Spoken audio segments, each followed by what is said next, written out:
नमस्कार सभी का। मैं गजेंद्र सिंह आपके सामने उपस्थित हूँ भारत भूगोल श्रृंखला की क्लासेस में। इससे पहले हम बात कर चुके हैं भारत के भौतिक प्रदेशों के बारे में। 5 भौतिक प्रदेशों के बारे में हमने बात की थी। सबसे पहला उत्तरी पर्वतीय प्रदेश जो हम पूर्ण कर चुके थे। उसके बाद हमने बात की थी उत्तरी मैदान की, जो हमने पिछली कक्षा में कंप्लीट कर लिया। अब तीसरा और सबसे महत्वपूर्ण जो भौतिक प्रदेश है प्रायद्वीपीय पठार, उसके बारे में बात करने वाले हैं। साथियों, मेरे द्वारा जो भी आपको जानकारी दी जा रही है वो आप नक्शे में बढ़ते रहें, और उससे संबंधित कोई भी डाउट हो आप कमेंट सेक्शन में उसे भेजें, बाकायदा उसका निवारण किया जाएगा। तो आइए बात करते हैं प्रायद्वीपीय पठार की। तो आज बात करेंगे प्रायद्वीपीय पठार की।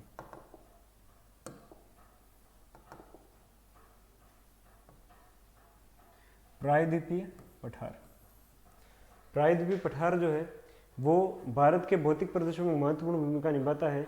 और कारण यह है कि ये सबसे बड़ा भौतिक प्रदेश है क्षेत्रफल के आधार पर। इससे पूर्व में हमने बात की थी उत्तरी पर्वतीय प्रदेश, मैदान, और आज हम बात करने वाले हैं प्रायद्वीपीय पठार की।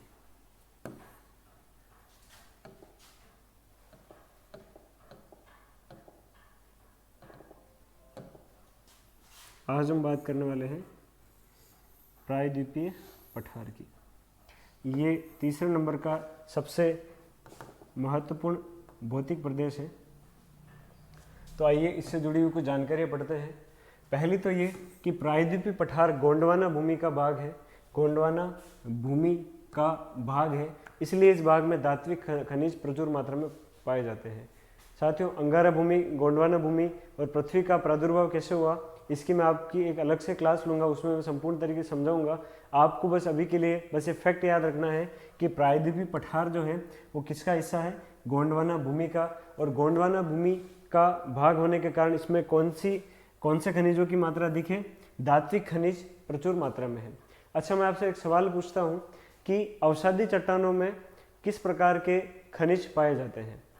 तो अवसादी चट्टानों में जीवाश्म खनिज पाए जाते हैं। कारण यह है कि अवसाद धीरे धीरे परत दर परत इकट्ठा होते हैं और उसमें फिर ऊपर मिट्टी या कुछ भी अवसाद जमकर चट्टानों का रूप ले लेती है, उसके बीच में जो है जीवाश्म पाए जाते हैं। तो बात की जाए गोंडवाना भूमि के जितने भी भाग हैं, धात्विक खनिज प्रचुर मात्रा में मिलते हैं। दूसरा और सबसे महत्वपूर्ण तथ्य यह है कि प्रायद्वीपीय पठार भारत की सबसे बड़ी भौगोलिक इकाई है। जैसा कि मैंने पूर्व में बताया भी था कि प्रायद्वीपीय पठार भारत का सबसे बड़ा भौतिक प्रदेश है। अब प्रायद्वीपीय पठार की औसत ऊंचाई 600 से 900 मीटर तक है।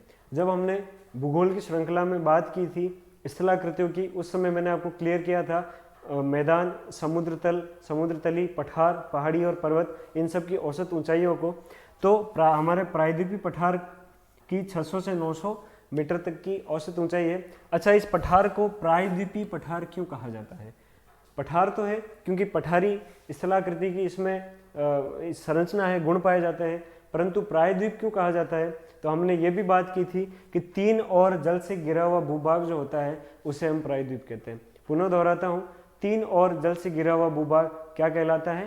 प्रायद्वीप। तो इसमें देख पा रहे होंगे आप, इधर की तरफ है आपके अरब सागर, इधर है बंगाल की खाड़ी, और दक्षिण की तरफ है हिंद महासागर। तो 3 ओर से जल से घिरा हुआ भूभाग है, इसलिए इसको क्या कहा जा रहा है? प्रायद्वीप कहा जा रहा है। और ये पठार की शक्ल में है, पठार की संरचना में है, इसलिए इसे प्रायद्वीपीय पठार के नाम से जाना जा रहा है। आगे बात करें, सबसे महत्वपूर्ण तथ्य यह है कि प्रायद्वीपीय पठार का ढलान पश्चिम से पूर्व की ओर है। ये आपको इसलिए जानना आवश्यक है क्योंकि जिस तरफ ढलान होता है नदियों की, अधिकांश नदियों की दिशा भी उसी तरफ होती है। तो प्रायद्वीपीय पठार का अगर ढाल पूछा जाए आपको, प्रायद्वीपीय पठार का ढाल अगर पूछे तो ढाल इस तरफ है। ये कौन सी दिशा है? पश्चिम, और ये पूर्व। तो अगर ढाल की बात की जाए, ये आप याद रखिएगा कि प्रायद्वीपीय पठार का ढलान पश्चिम से पूर्व की ओर है। कौन सी दिशा से? पश्चिम दिशा से पूर्व दिशा की ओर। उसके बाद के बिंदु पे चर्चा करें तो 22 डिग्री उत्तरी अक्षांश से कन्याकुमारी तक प्रायद्वीपीय पठार एक त्रिभुजाकार पठार है।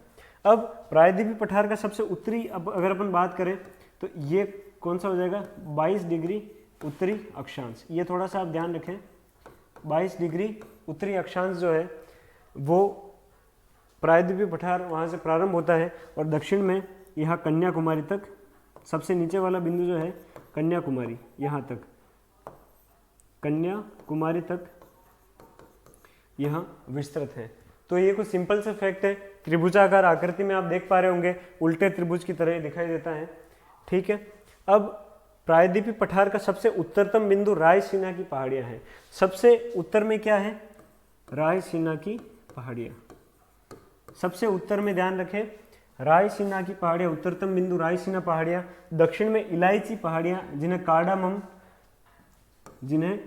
कार्डामम एवं इलाईमलाई पहाड़ी भी कहा जाता है। दक्षिणी हिस्सा ये हो गया, यहाँ कार्डामम, इसे कार्डामम, इलायची अथवा इलाईमलाई। दक्षिणी हिस्सा जो है ये पहाड़ियाँ, दक्षिण में इलायची पहाड़ियाँ, जिन्हें कार्डामम इलाईमलाई पहाड़ी भी कहा जाता है। पश्चिम में गिर पहाड़ी गुजरात में है, पता ही है, पश्चिम में जो इसका विस्तार है ये गिर पहाड़ियाँ जो कि गुजरात में है।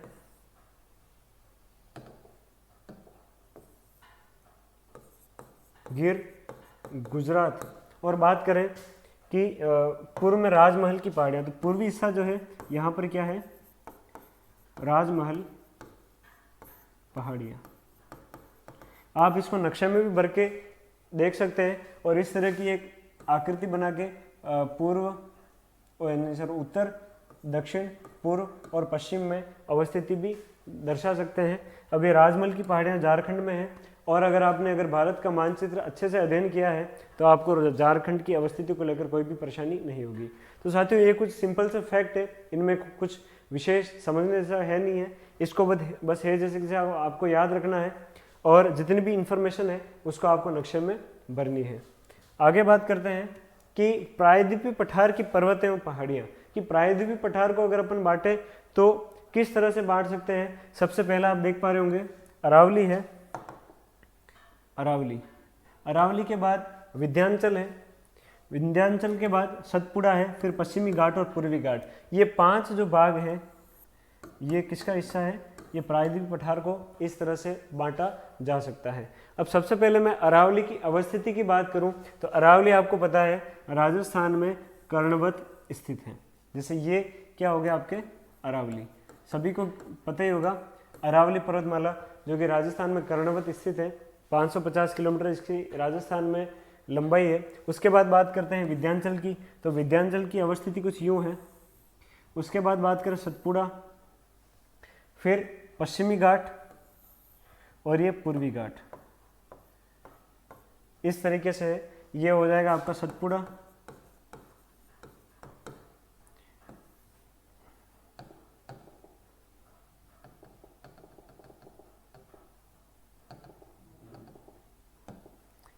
ये आपके बात करें तो विंध्याचल,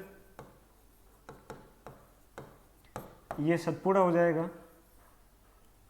विंध्याचल और ये सतपुड़ा, ये पश्चिम की तरफ पश्चिमी घाट और पूर्व की तरफ ये पूर्वी घाट। देखिए किसी भी भौतिक प्रदेश को एकदम सटीक दर्शाना काफ़ी मुश्किल है, परंतु आपको एक हल्का सा एक आइडिया लेके चलना है कि अरावली कहाँ स्थित है, विंध्याचल कहाँ है, सतपुड़ा पश्चिमी घाट पश्चिम की तरफ और पूर्वी घाट पूर्वी की तरफ। आगे जब इनकी डिटेल में बात करेंगे तब अच्छे से स्पष्ट हो पाएगा कि कौन सा भूभाग कौन कौन से राज्यों में फैला हुआ है। इसीलिए आप जब भी भूगोल का अध्ययन करें, जैसे भारत भूगोल पढ़े, अपने साथ नक्शे लेकर बैठे और नक्शे में जिन जिन कंटेंट में जिन जिन राज्यों के नाम आ रहे हैं नक्शे में उनको साथ के साथ बढ़ते जाएं। तो आइए सबसे पहले बात करें अरावली पर्वतमाला की। देखिए अरावली पर्वतमाला को एक बार राजस्थान में बना देता हूं, उसके बाद तथ्यों पर बात करेंगे। ये राजस्थान का एक रेखा चित्र है, ये अरावली पर्वतमाला लगभग यूं कर्णवत स्थित है। इस तरीके से। तो अरावली पर्वतमाला की उत्पत्ति प्री कैम्ब्रियन काल में हुई। कई बार इनकी उत्पत्ति का काल पूछा जाता है, तो प्री कैम्ब्रियन काल में इसकी उत्पत्ति होती है। अरावली विश्व की सबसे पुरानी पर्वत श्रृंखला है। नोट कीजिएगा, अरावली विश्व की सबसे पुरानी पर्वत श्रृंखला है, मतलब ये हिमालय से भी पुरानी है। किससे पुरानी है? ये हिमालय से भी पुरानी। अरावली जो है, अगर इसके उत्पत्ति काल को देखा जाए तो हिमालय से भी पुरानी है। अब उसके बाद बात करें कि अरावली का निर्माण वलन की क्रिया द्वारा हुआ है। अब बात करें वलन की क्रिया क्या है। आप अगर फैक्ट अच्छे से समझेंगे नहीं तो काफ़ी मुश्किल होगा उसको याद रखना। वलन की बात करते हैं, जब दो प्लेटें आपस में गति करती है तो दोनों या किसी में से एक सिकुड़कर इस प्रकार की स्थलाकृति बन जाती है, इसको कहते हैं वलन। क्या कहा जाता है इसको?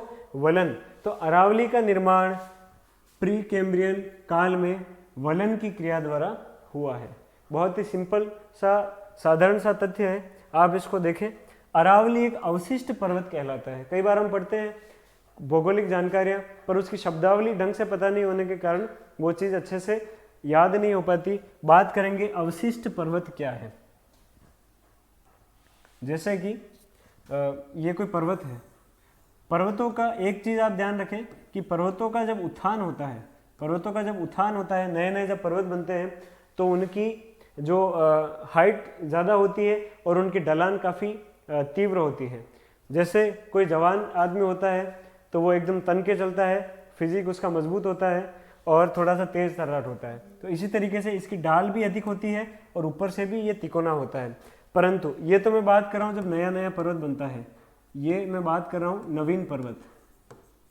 नवीन पर्वत की बात कर रहा हूँ। जैसे हिमालय की बात लूँ मैं, तो हिमालय एक नवीन पर्वत श्रृंखला कहलाती है, इसी कारण इसकी ऊंचाई भी अधिक है। अब बात करें कि अवशिष्ट पर्वत क्या है, तो समझें इसको कि जिस प्रकार मैंने बात की, कोई जवान व्यक्ति होता है तो एकदम तन के चलता है, उसका स्ट्रक्चर जो होता है मजबूत होता है। इसी प्रकार पहाड़ भी ऊंचाई अधिक होती है और ढाल तीव्र होती है, पर जैसे जैसे व्यक्ति बूढ़ा होता जाता है उसका शरीर झुकता चला जाता है। तो वही उदाहरण हम पहाड़ के संदर्भ में भी ले सकते हैं कि जैसे पहाड़ है तो वर्षण की क्रिया भी होगी, बादल इससे टकराएंगे, कई सारे कारण होते हैं जैसे वर्षण। मैं कारण लिख रहा हूँ अवशिष्ट पर्वत बनने के। वर्षण हो गए, जैविक हो गए, रासायनिक हो गए और कई सारे अन्य कारण भी होते हैं। जैसे बरसात हुई तो इस पहाड़ की बारीक बारीक मिट्टी पानी के साथ बह के चली जाएगी। हमने उत्तरी मैदान का अध्ययन करते हुए पढ़ा था कि किस प्रकार नदियों का जल अपने साथ अवसाद लेकर जाता है। अब जो बारीक बारीक मिट्टी इस चट्टानों के नीचे से निकलेगी तो आपने देखा होगा कई बार चट्टानें लुढ़क भी जाती है।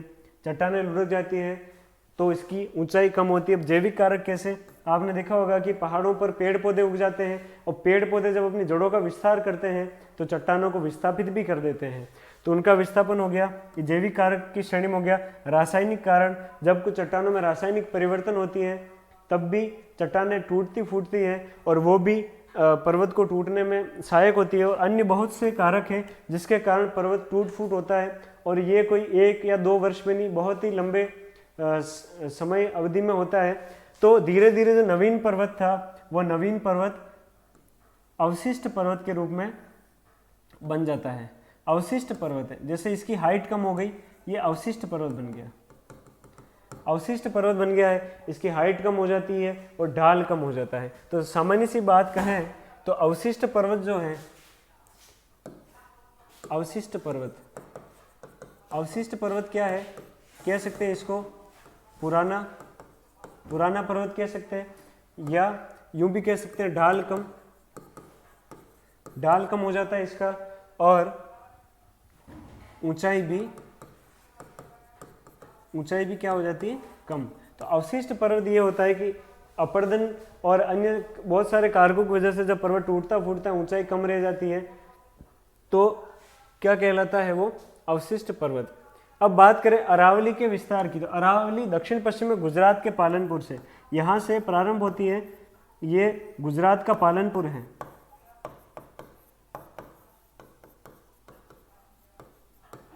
गुजरात के पालनपुर से प्रारंभ होकर राजस्थान में से आगे निकल के यहाँ आगे तक जाती है, दिल्ली तक। कहाँ तक जाती है? दिल्ली तक। तो बात करें अरावली का विस्तार दक्षिण पश्चिम में गुजरात के पालनपुर से उत्तर पूर्व में दिल्ली में रायसीना पहाड़ियों तक है।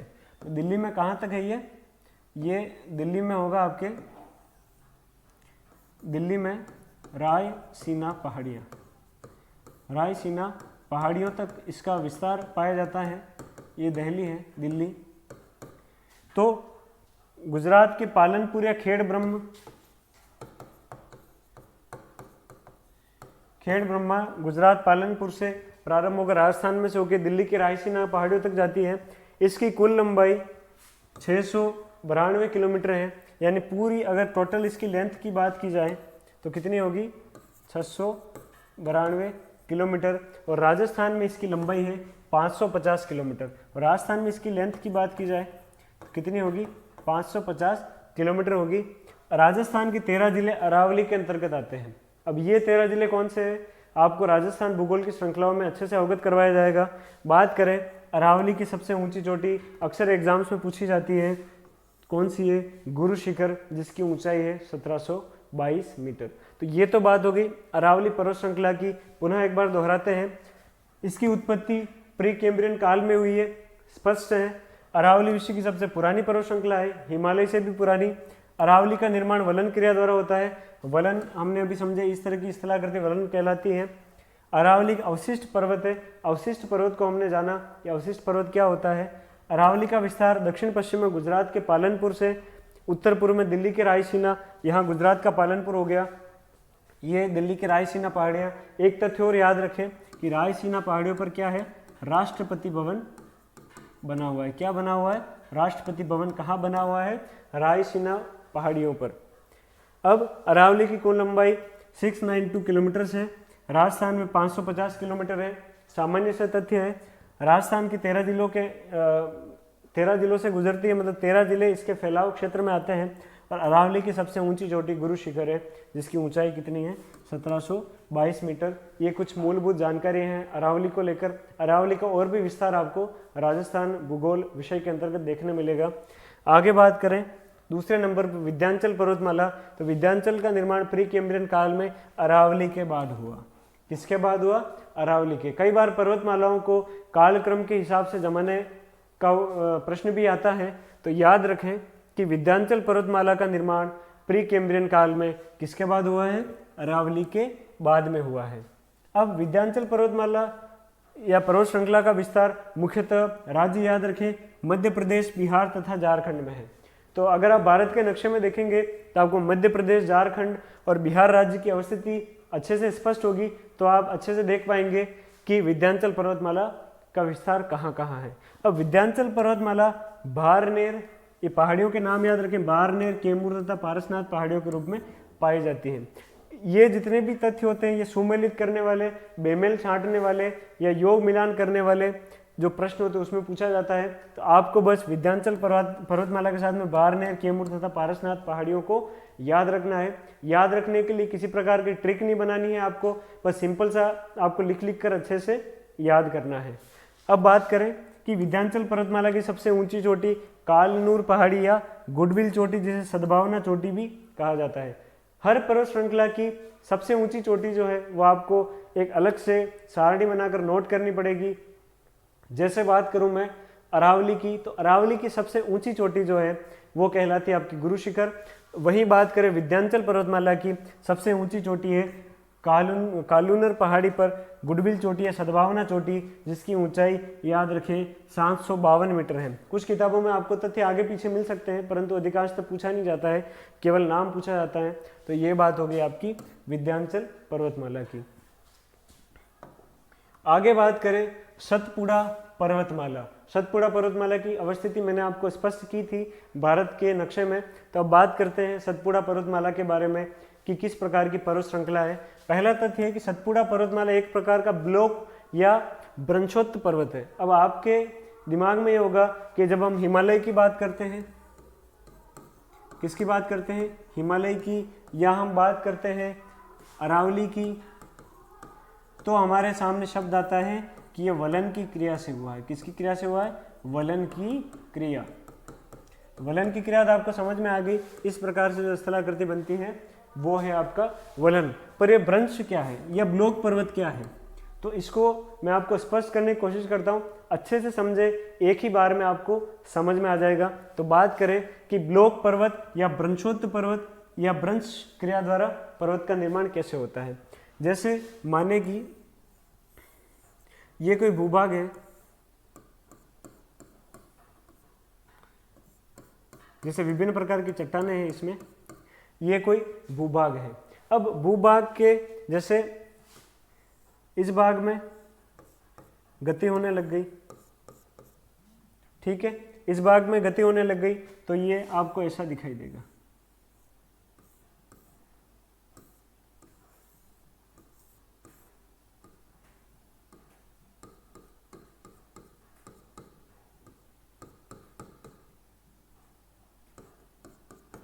इस प्रकार से ये भाग नीचे की ओर चले गए और ये भाग ऊपर की ओर उठा रह गया, इसको क्या कहेंगे, ब्लॉक पर्वत।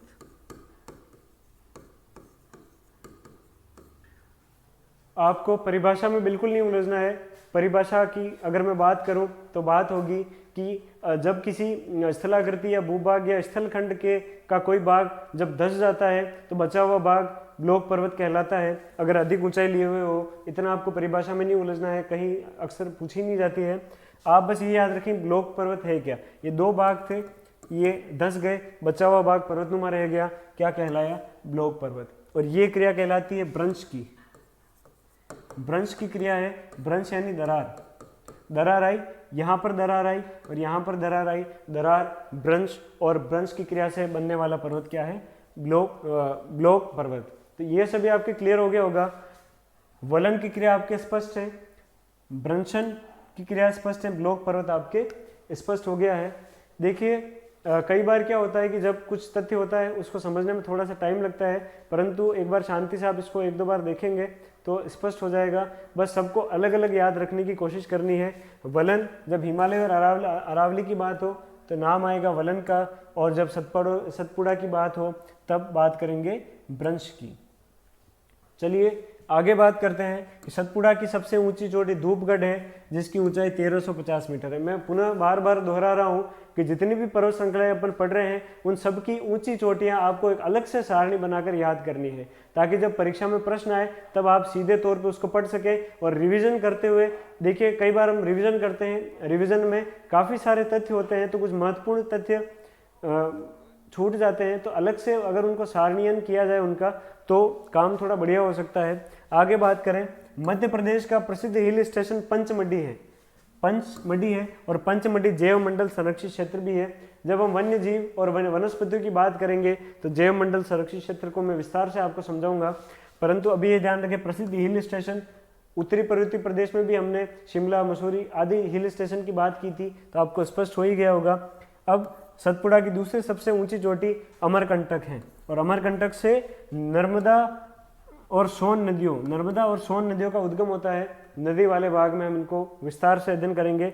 नर्मदा नदी पर मध्य प्रदेश के जबलपुर जिले में धुआंधार जलप्रपात, याद रखें कौन सा जलप्रपात है, धुआंधार जलप्रपात कहाँ है, मध्य प्रदेश का जबलपुर जिला, और नदी पूछी जाए तो नर्मदा नदी, जिसे संगमरमर जलप्रपात के नाम से भी जाना जाता है। अब आपने जलप्रपात कई बार सुना भी होगा, पर कईयों के मन में प्रश्न होगा कि जलप्रपात है क्या, तो लीजिए मैं स्पष्ट किए देता हूँ। जैसे ये कोई स्थलाकृति है, जैसे ये कोई स्थल भाग है और यहाँ से ये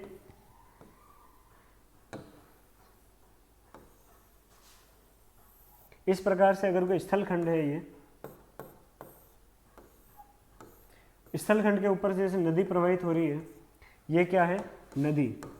ये समझ ही गए होंगे कि इस प्रकार की स्थलाकृति है और ये नदी प्रवाहित हो रही है, तो नदी अब ये सीधा सीधा मार्ग तो है ही नहीं, तो यहाँ से अपना जल गिराएगी और ये गिरता हुआ जल ही क्या कहलाएगा, आपका जल प्रपात।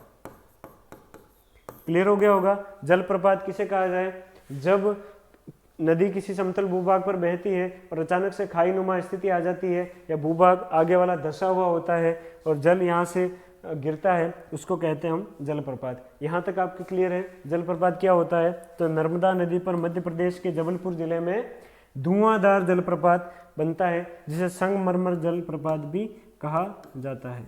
ये थोड़ा सा आप दूसरा नाम जो है इसका याद रखें। आगे बात करें पश्चिमी घाट की। अब पश्चिमी घाट मैंने आपको बताया था, ये से प्रायद्वीपीय भारत को अगर हम ले लें तो पश्चिमी घाट जो है इस तरफ का भाग जो है ये क्या है आपके पश्चिमी घाट। अब पश्चिमी घाट का निर्माण अरब सागर प्लेट के भ्रंश द्वारा हुआ। तो अब आप समझ ही गए होंगे कि भ्रंश क्या है। उदाहरण के लिए जैसे इस तरफ की जो प्लेट थी, इस तरफ की जो पूरी प्लेट थी वो इसके साथ ही थी, परंतु ये हिस्सा नीचे धंस जाने की वजह से ये क्या है अरब सागर प्लेट।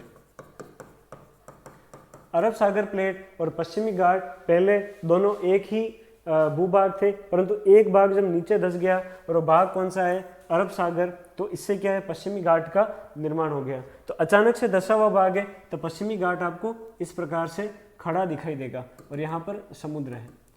ये अरब सागरी प्लेट थी, ये नीचे की तरफ धंस गई तो बच गया क्या पश्चिमी घाट, और पश्चिमी घाट इस तरफ से धंसा हुआ, इस तरीके से धंसा हुआ दिखेगा। पश्चिमी घाट की एक चीज़ और देख लें, हमने देखा था कि डाल जो है प्रायद्वीपीय पठार का वो है पश्चिम से लेकर पूर्व तक, तो इसका डाल कैसे होगा इस प्रकार से होके पूर्वी डाल जो है वो थोड़ा सा कम खड़ा डाल होगा। परंतु अगर पश्चिमी घाट की बात की जाए तो ये बिल्कुल सीधा ब्लॉक का ब्लॉक है। कारण यह है कि अरब सागर प्लेट जो है वो नीचे की ओर धंस गई। आगे बात करें पश्चिमी घाट को सह्याद्री भी कहते हैं, इसका अन्य नाम क्या है सह्याद्री। ये सभी चीज़ें आप नक्शे में नोट करते जाएं। 16 डिग्री उत्तरी अक्षांश सह्याद्री को दो भागों में विभाजित करता है। 16 डिग्री जो उत्तरी है, 16 डिग्री उत्तरी अक्षांश इस सह्याद्री को दो भागों में विभक्त करता है, पहली और दूसरी। पहली सह्याद्री का नाम है उत्तरी सह्याद्री। उत्तरी सह्याद्री ये कहाँ स्थित है महाराष्ट्र में। कहाँ है महाराष्ट्र में स्थित है। और दक्षिणी सह्याद्री ये आपके स्थित है कर्नाटक में। ये कुछ सामान्य सी जानकारी आपको है जैसे याद रखनी है, इसमें ज़्यादा कुछ समझने वाला है नहीं है। पश्चिमी घाट का विस्तार ताप्ती नदी से लेकर दक्षिण में नीलगिरी की पहाड़ियों, ये आपकी ताप्ती नदी हो गई यहाँ पर, और ये दक्षिण में नीलगिरी की पहाड़ियाँ, ये दक्षिण में नीलगिरी की पहाड़ियाँ हो गई। तो ताप्ती नदी से लेकर ये नीलगिरी, ये ताप्ती नदी से लेकर नीलगिरी तक है। उत्तरी सह्याद्री की सबसे ऊंची चोटी कलसुबाई है। क्या नाम है उसका कलसुबाई, जो महाराष्ट्र में स्थित है। उत्तरी सह्याद्री पूरी महाराष्ट्र में है, तो इसकी सबसे ऊंची चोटी भी कहाँ होगी महाराष्ट्र में। तो आपको बस सिंपल सा फैक्ट याद रखना है। उत्तरी सह्याद्री की दूसरी सबसे ऊंची चोटी महाबलेश्वर। स्पष्ट है कि महाबलेश्वर महाराष्ट्र में है और महाबलेश्वर से कृष्णा नदी का उद्गम होता है। तो अगला बिंदु देखते हैं, वही बात है, महाबलेश्वर से कृष्णा नदी का उद्गम होता है। अब भारतीय मेघ अनुसंधान संस्थान, अब मेघ अनुसंधान संस्थान क्या है, आपने देखा होगा कि मौसम विभाग मौसम संबंधी पूर्वानुमान लगाता है और विभिन्न जो है जानकारी उपलब्ध करवाता है। तो बादलों पर अध्ययन करने वाला जो संस्थान है भारतीय मेघ का अर्थ होता है क्लाउड्स, बादल। तो भारतीय मेघ अनुसंधान संस्थान कहाँ स्थित है महाराष्ट्र में स्थित है। दक्षिणी सह्याद्री की सबसे ऊंची चोटी कुद्रेमुख कर्नाटक है। सबसे ऊंची चोटी क्या है कुद्रेमुख, किसकी है ये दक्षिणी सह्याद्री की, और ये कहाँ स्थित है कर्नाटक में। अब कुद्रेमुख का अर्थ क्या होता है घोड़े के समान, तो कुद्रेमुख क्या हो गया घोड़े के समान। अब कर्नाटक में कॉफी की खेती सबसे पहले बाबा बुदन की पहाड़ी पर की गई थी। कर्नाटक में कॉफी की खेती सबसे पहले बाबा बुदनगिरी पहाड़ी पर की गई थी। इसको याद रखने के लिए आप यूँ याद रख सकते हैं कि भारत में या कर्नाटक में सबसे पहली कॉफ़ी किसने पी बाबा बुदन ने। तो बाबा बुदन की पहाड़ी पर कर्नाटक में सबसे पहले कॉफ़ी की खेती की गई। तो ये स्पष्ट है। पश्चिमी घाट का निर्माण अरब सागर का भ्रंश हमने देख लिया किस प्रकार से भ्रंश होता है। अरब सागर प्लेट नीचे खिसक गई और खड़ा डालनुमा आकृति कौन सी रह गई पश्चिमी घाट। तो पश्चिमी घाट को सह्याद्री भी कहते हैं। 16 डिग्री जो उत्तरी अक्षांश से दो भागों में बांटता है, उत्तरी सह्याद्री दक्षिणी सह्याद्री। उत्तरी सह्याद्री कहाँ स्थित है महाराष्ट्र में, दक्षिणी है कर्नाटक में। अब आगे बात करें विस्तार को, हम ताप्ती नदी से लेकर नीलगिरी पहाड़ियों तक देख लिया है। उत्तरी सह्याद्री की सबसे ऊंची चोटी कलसुबाई महाराष्ट्र में, दूसरी महाबलेश्वर हो गई। महाबलेश्वर में कृष्णा नदी का उद्गम हो रहा है और भारतीय मेघ अनुसंधान केंद्र कहाँ स्थित है महाराष्ट्र में। कॉफी सबसे पहले कर्नाटक में बाबा बुदनगिरी पहाड़ियों पर उगाई गई। तो तो ये कुछ तथ्य हो गए किसके, पश्चिमी घाट के। आगे बात करते हैं नीलगिरी की पहाड़ियाँ या ब्लू माउंटेन। अब नीलगिरी की पहाड़ियाँ हमने देखी थी कि पश्चिमी घाट का सबसे दक्षिणी हिस्सा जो है वो नीलगिरी की पहाड़ियाँ हैं। अब नीलगिरी पहाड़ियाँ क्या है, इनको ब्लू माउंटेन भी कहा जाता है, नील यानी ब्लू, तो इनको ब्लू माउंटेन भी कहा जाता है। अब नीलगिरी की पहाड़ियाँ पश्चिमी घाट तथा पूर्वी घाट में भौगोलिक ग्रंथि का काम करती है, अर्थात क्या है कि नीलगिरी की पहाड़ियाँ पश्चिम तथा पूर्वी घाट को जोड़ती है। किस किस को जोड़ती है, पश्चिम तथा पूर्वी घाट को जोड़ती है। तो आप देखेंगे कि नीलगिरी की पहाड़ियाँ जो इधर से पूर्वी घाट आएगा, इधर से पश्चिमी घाट, तो ये जोड़ने का काम कौन कर रही है, नीलगिरी की पहाड़ियाँ। तो ये क्लियर है। अब नीलगिरी की पहाड़ियों का विस्तार 3 राज्यों में है, तमिलनाडु, कर्नाटक और केरल। कौन कौन सी 3 हो गई, 3 राज्य हो गए, तमिलनाडु, कर्नाटक और केरल। आप मानचित्र में उनकी अवस्थिति देखकर इसको दर्शा सकते हैं। आगे बात करें कि नीलगिरी पहाड़ियाँ एक जैव संरक्षित क्षेत्र घोषित किया गया है। जैव संरक्षित क्षेत्र हम वन्य जीवों के अंतर्गत बात करेंगे। फिर बात करें नीलगिरी पहाड़ियों की सबसे ऊंची चोटी डोडा बेटा, कौन है, डोडा बेटा तमिलनाडु में स्थित है। तो ये चीज़ आप ध्यान रखें कि नीलगिरी पहाड़ियों की सबसे ऊंची चोटी कौन सी है, प्रश्न सीधे तौर पर पूछा जा सकता है, उत्तर आना चाहिए डोडा बेटा। और राज्य में अवस्थिति पूछी जाए तो तमिलनाडु में अवस्थित है। अब डोडा बेटा दक्षिण भारत की दूसरी सबसे ऊंची चोटी और सबसे पहली जो चोटी है वो कौन सी है, अनाईमुदी। अनाईमुदी या अनाईमुडी के नाम से जाना जाता है। उसके बाद बात करें टोडा जनजाति नीलगिरी की पहाड़ियों पर तमिलनाडु राज्य। अब नीलगिरी में पूछा जाए, जैसे आपको ऑप्शन भी दे सकते हैं, अलग है, अलग छांटे या ऐसा कुछ करके अगर आपको दे दें, जैसे ऑप्शन दे दिया गारो, खासी, जयंतिया और टोडा, तो इनमें से सबसे अलग कौन सी होगी, टोडा, क्योंकि ये दक्षिण की जनजाति है और ये सब भी हमने बात की थी, ये पूर्वांचल हिमालय की जनजाति है। ठीक है, तो ये थोड़ा सा आपको याद रखना है। अब नीलगिरी की पहाड़ियाँ केरल में सदाबहार वनों से भरी हुई है। कौन से वन है, सदाबहार वन। सदाबहार वन क्या होते हैं, नाम से स्पष्ट है, सदाबहार यानी हरे रहने वाले, अर्थात जो वन सदा हरे रहते हैं क्योंकि वहाँ पर बारिश प्रचुर मात्रा में होती है, उनको क्या कहते हैं, सदाबहार वन क्या कहा जाता है। अब सदाबहार वन की कुछ विशेषताएं हैं, जैसे 200 सेंटीमीटर से ऊपर बारिश होनी चाहिए और जैव विविधता अधिक पाई जाती है। अब जैव विविधता क्या है, किसी के एक भौगोलिक क्षेत्र में पाए जाने वाले जीवों और वनस्पतियों को भी क्या कहा जाता है, जैव विविधता। बारिश अगर अधिक होगी, पेड़ पौधे ज़्यादा होंगे, तो जाहिर सी बात है जीव जंतु भी वहाँ ज़्यादा मिलेंगे। आगे बात करें, क्योंकि नीलगिरी पहाड़ियों पर केरल में सर्वाधिक वर्षा होती है, इसलिए इस भाग में जैव विविधता अधिक पाई जाती है, इसलिए इस भाग को साइलेंट वैली या शांत घाटी कहते हैं। अब साइलेंट वैली या शांत घाटी क्यों घोषित किया गया इसको, ताकि अब इतने जब जीव जंतु हैं उनको कोई परेशानी नहीं हो, कोई भी मानवीय एक्टिविटी, मानवीय क्रियाएं ज़्यादा नहीं हो सके। उसके बाद अत्यधिक जैव विविधता वाले क्षेत्रों को यूनेस्को ने जैव विविधता हॉटस्पॉट का नाम दिया है। अब बहुत ज़्यादा बायोडाइवर्सिटी होती है, बहुत विभिन्न प्रकार के बहुत से जीव जंतु जहाँ मिलते हैं, पेड़ पौधों की प्रजातियाँ होती हैं, तो उसको जैव विविधता हॉटस्पॉट नाम दिया जाता है और वो नाम कौन देता है, यूनेस्को। उसके बाद बात करें, कर्नाटक में नीलगिरी पहाड़ियों पर कॉफ़ी की खेती की जाती है। अब कॉफ़ी 2 प्रकार की होती है, कॉफ़ी हम बात कर रहे हैं, कॉफ़ी 2 प्रकार की होती है, 2 प्रकार के कॉफ़ी की खेती की जाती है, अरेबिका और दूसरी कौन सी है, रोबस्टा। तो ये हमने बात की कि कर्नाटक में नीलगिरी पहाड़ियों पर कॉफ़ी की खेती की जाती है और भारत में कॉफ़ी की 2 किस्म है, 2 किस्म, और 2 किस्में कौन सी हैं, अरेबिका और रोबस्टा। तो ये तो हो गई कुछ सिंपल सी बातें।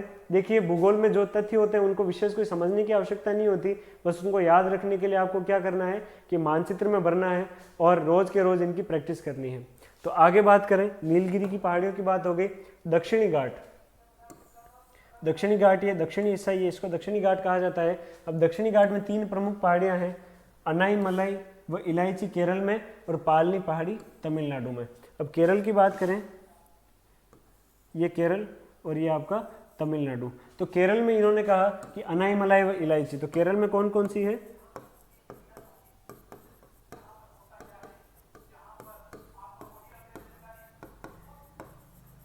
अनाईमलाई व इलायची। और तमिलनाडु की बात करें तो पालनी पहाड़ी, पालनी पहाड़ी। अब अनाईमलाई पहाड़ियों को हाथी पहाड़ी भी कहते हैं, इनको क्या कहा जाता है, हाथी पहाड़ी। आगे बात करें, दक्षिण भारत की सबसे ऊंची चोटी अनाईमुदी केरल राज्य में स्थित है। हमने बात की दूसरी सबसे ऊंची चोटी कौन सी है, डोडा बेटा। प्रथम की बात करें तो अनाईमुदी 2695 मीटर केरल राज्य में स्थित है। इलायची पहाड़ियों को कार्डामम व इलाईमलाई पहाड़ी भी कहा जाता है, ये इनके उपनाम है। इलायची पहाड़ियों को क्या कहते हैं, कार्डामम और इलाईमलाई पहाड़ी भी कहा जाता है। उसके बाद बात करें कि इलायची पहाड़ियों की सबसे ऊंची चोटी अगस्थमलाई है। कई बार पूछ लिया जाता है कि अगस्थमलाई किसका हिस्सा है, तो इलायची पहाड़ियों का सबसे ऊंचा जो भाग है, हिस्सा है। अगस्थमलाई पहाड़ी से भारत की सबसे दक्षिणतम नदी ताम्रपर्णी नदी निकलती है। तो ये इंपॉर्टेंट फैक्ट, सबसे इंपॉर्टेंट फैक्ट आपके सामने आ गया है कि दक्षिणतम, भारत की मुख्य भूमि की सबसे दक्षिणतम नदी कौन सी है, ताम्रपर्णी नदी, जो कि कहाँ से निकलती है, अगस्थमलाई पहाड़ी से। इसको थोड़ा सा आप अच्छे से याद रखें, ये इंपॉर्टेंट क्वेश्चन हो सकता है। बात करें कि ताम्रपर्णी नदी पर तमिलनाडु में, ताम्रपर्णी नदी पर तमिलनाडु में एक परियोजना शुरू की गई है और परियोजना का नाम है पापनाशम परियोजना। उसके बाद बात करें कि इलायची पहाड़ी भारत की सबसे दक्षिणतम पहाड़ी है। भारत की सबसे दक्षिणतम नदी की बात की जाए तो आपका उत्तर होना चाहिए ताम्रपर्णी नदी, और सबसे दक्षिणतम पहाड़ी की बात की जाए तो इलायची पहाड़ी। अब बात करें आगे कि पालनी पहाड़ी तमिलनाडु पहाड़ियों, पालनी पहाड़ी जो कि तमिलनाडु में स्थित है, पहाड़ियों की सबसे ऊंची चोटी कोडाईकोनाल, कौन सी है, कोडाईकोनाल, जो कि तमिलनाडु में स्थित है, एक हिल स्टेशन है। तो कई बार आपको पूछा जा सकता है कि उत्तर भारत के हिल स्टेशन के बारे में या दक्षिण भारत के, तो ये नाम थोड़े से आपको याद रखने, स्पष्ट रूप से, किसी प्रकार का कोई कंफ्यूजन नहीं आना चाहिए। तो ये बात की हमने दक्षिणी घाट की। दक्षिणी घाट में 3 पहाड़ियाँ हैं, अनाईमलाई जिसको इलायची, कार्डामम, हाथी पहाड़ी कहा जाता है, और पालनी पहाड़ियाँ जो है वो है आपके तमिलनाडु में। अब आगे बात करें पूर्वी घाट। अब पूर्वी घाट यानी पूर्व की तरफ, पूर्वी घाट। अब पूर्वी घाट के निरंतर पर्वत श्रृंखला नहीं, ये अलग अलग पर्वत श्रृंखला है। अब प्रायद्वीपी पठार का ढलान पश्चिम से पूर्व की ओर होने के कारण प्रायद्वीपी नदियां इसकी निरंतरता को कमी कर देती हैं। निरंतरता में कमी कैसे करती हैं, हमने बात की कि ढाल इस तरफ है, तो नदियां पश्चिम से पूर्व की ओर जाएंगी। नदियां जब पश्चिम से पूर्व की ओर जाएगी, यहाँ डेल्टाओं का निर्माण करती है, तो क्या है कि विभिन्न डेल्टा बनते हैं, और इससे क्या है कि पहाड़ियाँ बीच में से कटती है, इसीलिए प्रायद्वीपी नदियाँ इसकी निरंतरता को समाप्त कर देती हैं। ये कथन आपको बिल्कुल एज इट इज समझते हुए याद रखने हैं। सही कथन गलत कथन में अक्सर ये प्रश्न पूछे जाते हैं। तो तथ्य ये है कि प्रायद्वीपी पठार का ढलान पश्चिम से पूर्व की ओर होने पर प्रायद्वीपी नदियाँ इसकी निरंतरता को समाप्त कर देती हैं। फिर बात करें पूर्वी घाट छोटी छोटी पहाड़ियों के रूप में दिखाई देता है।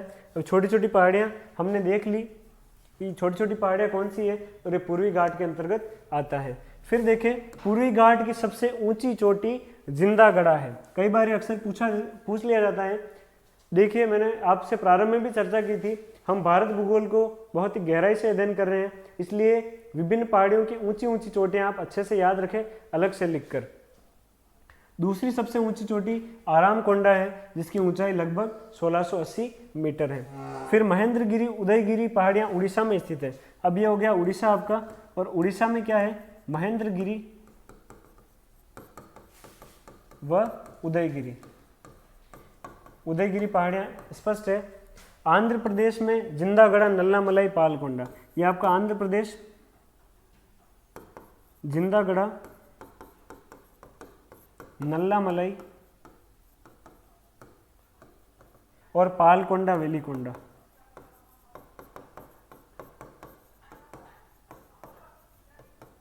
पालकोंडा और वेलिकोंडा। अब तमिलनाडु की पहाड़ियों में हम बात करेंगे पंचमलाई, शेरुमलाई और जावेद। ये सभी पहाड़ियाँ कौन सी है, तमिलनाडु की पहाड़ियाँ हैं। तो इनमें कुछ समझने वाली बात नहीं है, आप बस भारत का एक मानचित्र लें जिसमें उसको राज्यवार विभाजित कर रखा हो और प्रत्येक राज्य में आप ऐसे एरो करके अलग अलग पहाड़ियाँ दर्शा सकते हैं। इन तथ्यों में खास कुछ समझने वाली बात नहीं है। अब शेषाचलम पहाड़ी तेलंगाना राज्य में स्थित है। कौन सी? शेषाचलम, जिसे जैव मंडल आरक्षित क्षेत्र घोषित कर दिया गया है। शेषाचलम पहाड़ी कहाँ है? तेलंगाना में। तेलंगाना में है शेषाचलम। तो आप अपने पास जो भी नक्शा हो उसमें ये सब भरें और अच्छे से याद करने की कोशिश करते हैं। तो आज की कक्षा यहीं तक समाप्त कर दी जाएगी। आप जितनी भी इंफॉर्मेशन मैं आपको दे रहा हूँ बस अधिक से अधिक आप नक्शे में भरें, और इससे जुड़े हुए किसी भी प्रकार का सवाल हो या पूर्व प्रतियोगी परीक्षा में आया हुआ कोई सवाल जो आपको हल करने में दुविधा आ रही हो तो आप कमेंट सेक्शन में ज़रूर बताएं। आपका बहुत बहुत धन्यवाद।